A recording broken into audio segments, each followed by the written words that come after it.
Hello everyone, welcome back. इस ड्रामे के पिछले पार्ट्स के लिंक डिस्क्रिप्शन में है। वीडियो को लाइक करें, शेयर करें और चैनल को सब्सक्राइब करें बेल आइकन के साथ। तो चलिए बिना किसी देरी के आगे की कहानी पे नजर डालते हैं।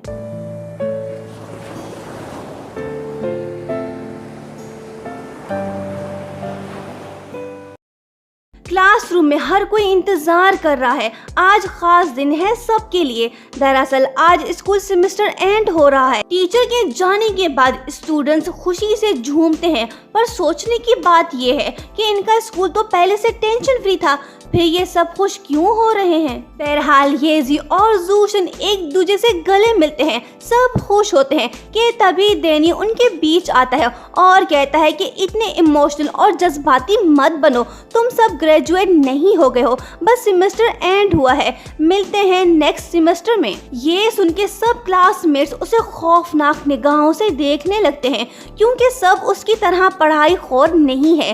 डैनी के जाने के बाद रियल जश्न शुरू होता है। हर कोई सेमेस्टर एंड होने और हॉलीडेज की खुशी मनाता है। स्कूल तो खत्म हो गया, लेकिन डैनी के पढ़ाई का जुनून खत्म नहीं हुआ।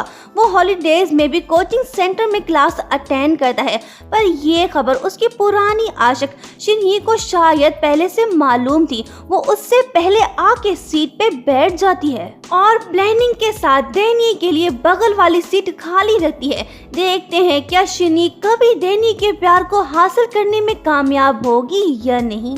दूसरी तरफ आइडल और येजी साथ में कहीं बैठे होते हैं। दोनों को हम खुश देखते हैं। येजी आइडल से कहती है कि हमें हॉलीडेज में एक्टिंग लेसन लेना चाहिए, जिससे हम एक्टिंग स्किल्स सीख पाएंगे।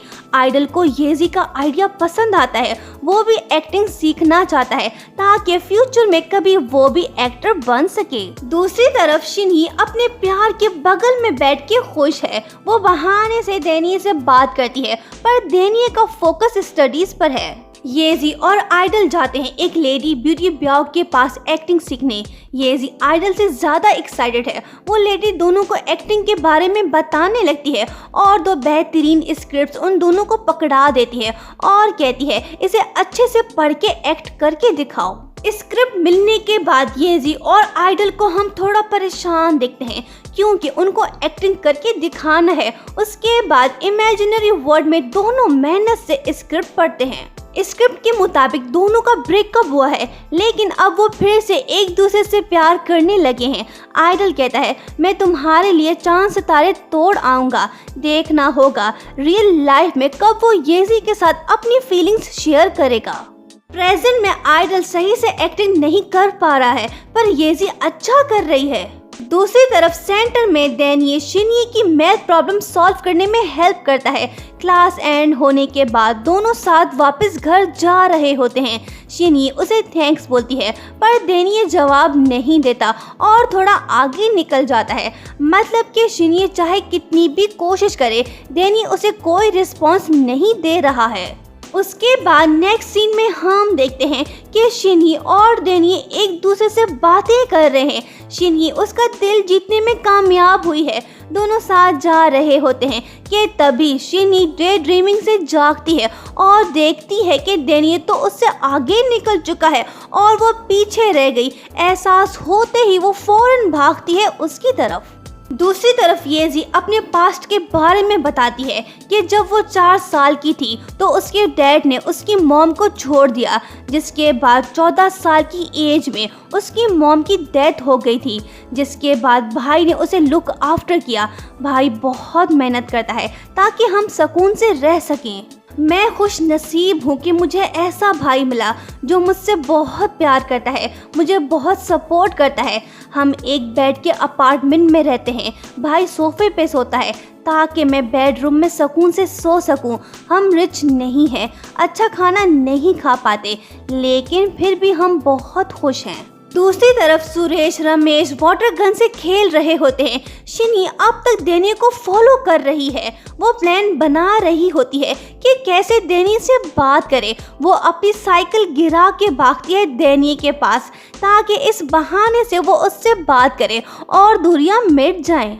पर जब वो थोड़ा आगे जाती है तो वहीं मौजूद सुरेश रमेश उस पे एक्सीडेंटली वाटर गन से फायर करके उसे भिगा देते हैं।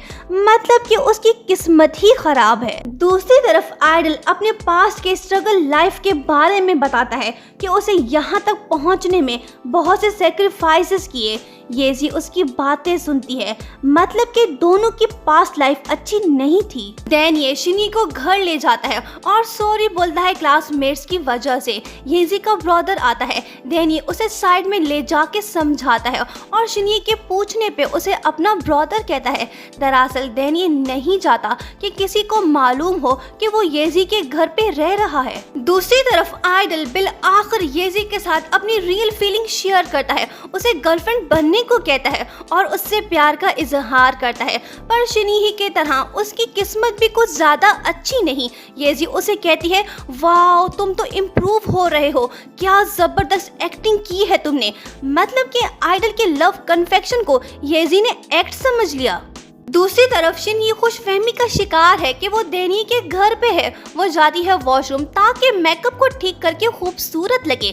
तभी येजी घर वापस आती है। उनके बातों से शिनी समझ जाती है कि येजी और डेनी एक साथ रह रहे हैं, वो शायद कपल है। येजी के जाने के बाद जब वो वॉशरूम से बाहर आती है तो वो शॉक में होती है। डेनी आके उसे कपड़े देता है पर वो उसके फेस पे पिलो मार के कहती है तुम मॉन्स्टर हो। नेक्स्ट डे डेनी को पता चलता है कि उसकी ग्रैंडमा फिर से नर्सिंग होम से भाग गई है। वो उसे तलाश करने जा रहा होता है पर येजी का ब्रदर उसे कहता है कि तुम दोनों साथ जाके उसे ढूंढो, मैं दूसरी तरफ उसे जाके तलाश करता हूँ। जिसके बाद हम देखते हैं कि येजी और डेनी ग्रैंडमा की तलाश में लग जाते हैं। काफी कोशिश के बाद भी वो नहीं मिल रही होती है। दोनों हार मान के बैठ जाते हैं, लेकिन तभी येजी को कुछ याद आता है। वो डेनी को थप्पड़ मार के कहती है मुझे पता है वो कहाँ मिलेगी। दोनों जाते हैं सी साइड, वहाँ ग्रैंडमा बैठी होती है। दोनों जाके उसके साथ बैठते हैं। ग्रैंडमा बताती है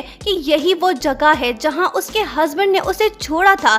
वो इमोशनल बातें बताती है दोनों को, जिसके बाद वो सो जाती है। डेनी और येजी उसे पुकारते हैं पर वो रिस्पॉन्स नहीं देती और दोनों परेशान हो जाते हैं कि कहीं ग्रैंडमा मर तो नहीं गई, पर वो नाटक कर रही थी। वो डेनी से कहती है कि तुम जाओ, मुझे येजी से कुछ बातें करनी है। वो येजी से पूछती है तुम्हें कैसे मालूम हुआ कि मैं यहाँ पे होंगी। येजी कहती है लेटर बॉक्स से मुझे याद आया कि आप यहाँ पे होंगी। दादी अपने हस्बैंड का दिया हुआ ब्रेसलेट उसे देती है। येजी खुश होती है। बाद में डेनी कहता है ये ब्रेसलेट तो दादी का है। येजी कहती है हाँ उन्होंने मुझे दिया। डेनी कहता है अच्छा तुम इसे सेफ रखना। येजी कहती है ठीक है फिर तुम ही इसे रखो। वो कहता है नहीं ये दादी ने तुम्हें दिया, तुम ही इसे रखो। दोनों वापस घर जाते हैं और यहीं पे पार्ट एंड होता है। क्वेश्चन का सही जवाब देके इसहाक रूटीन एक बार फिर से बने हैं हॉलीवुड सुपर डुपर कॉमेटर। Thanks for watching.